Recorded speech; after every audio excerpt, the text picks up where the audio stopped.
Good morning guys. So for today's video, magluluto lang ako ng paborito kong ulam. So surprise na sa huli kung ano to. So simulan nyo muna magpainit ng mantika para maigisa na natin ng bawang at sibuyas. So pag nagigisa akong bawang sibuyas, sinasabay ko na yan. Hindi ako tulad ng iba na una muna yung bawang, una muna yung sibuyas. So gusto ko sabay na sila. Kasi ewan ko, tinatamad na ako. Pero ganun talaga ako magluto eh. So hintayin lang natin mag-isa. By the way, kaya pala malalaki yung hiwa ko ng sibuyas. Kasi magluluto ako ng mamaya na. So feeling ko malalaman nyo to paluto na. At eto na, nagigisa na ako ng pork belly. Susunod na natin yan. So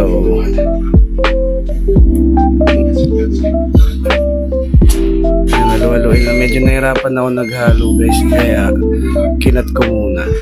Tawa ko kasi yung cellphone. So nilagyan ko na siya ng asin, pampalasa, then paminta na rin. So bahala na kayo kung gaano karami, kasi hindi ako nagtatansya. Hindi ako nag-measuring, so tansya-tansya lang. At haluin nyo lang ulit. So ganyan na siya pag nahalo. Lalagyan nyo lang ng tubig kasi papakulaan natin ng at least 3 to 5 minutes yung baboy para lumambot. And yep, lagyan nyo lang ng pork cubes para habang kumukulo is malasa na rin yung baboy. At habang pinapalambot na rin yung baboy, syempre ilalim nyo lang yung pork cubes para matunaw siya agad. At habang nagpapakulo kayo, syempre sunod yung gawin, takpan nyo para mabilis lumambot yung baboy. So iwan lang natin yan siguro mga 5 minutes ulit. Tapos tingnan na natin. So kaya pala ako nag-decide magluto ng ganito kasi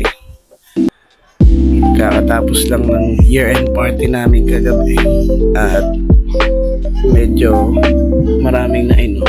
So ngayon gusto ko naman maraming kainin. At dinahalo-halo ko na lang yan para yung nasa ibabaw na baboy is mapakuluan mo yun. So by the way, last time yung mga video ko is yung mga kinakain ko every midnight snack.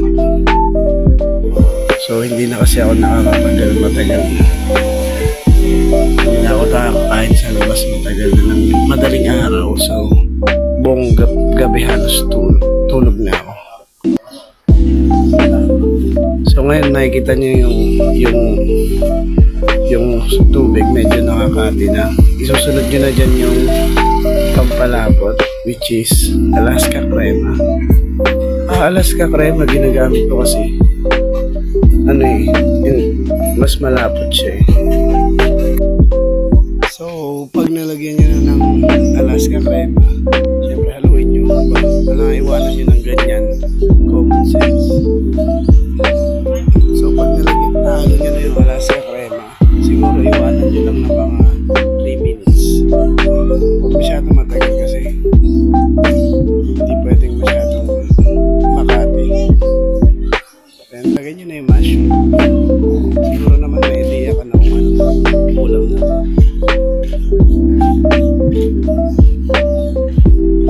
So haluin lang natin to kasi medyo gutom na rin talaga ako. Nagutom na ako, so mamadali na rin ako nagbuhin ito. Kumakalam na ang aking cheese. Tikman muna natin, syempre may kulang eh. Well, nung tinikman ko, sakto lang yung lasa, wala namang kulang. Then nilagay ko na siya sa Tupperware. Ayan, Tara, magsandok na tayong kanin. Hindi na ako mapaghintay. Ayoko na sabihin niyo ibang details. Kakain na ako. So, ayun na. Ayun na. Kuha muna tayo ng unang subo natin. Tanga ko dito kasi nalimutan kong hipan sa sobrang gutom. So, kakaluto lang ng kanin, tapos kakaluto lang din ng ulam. Hindi nyo makikita sa camera kasi nagtago ko. Pero ang init. Sobra na pa. Sobrang init. Pero worth it yung first part kasi napakasolid talaga.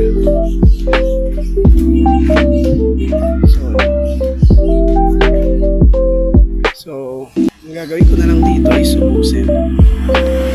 Well, hindi ako expert sa pagluluto. Hindi naman ako professional sa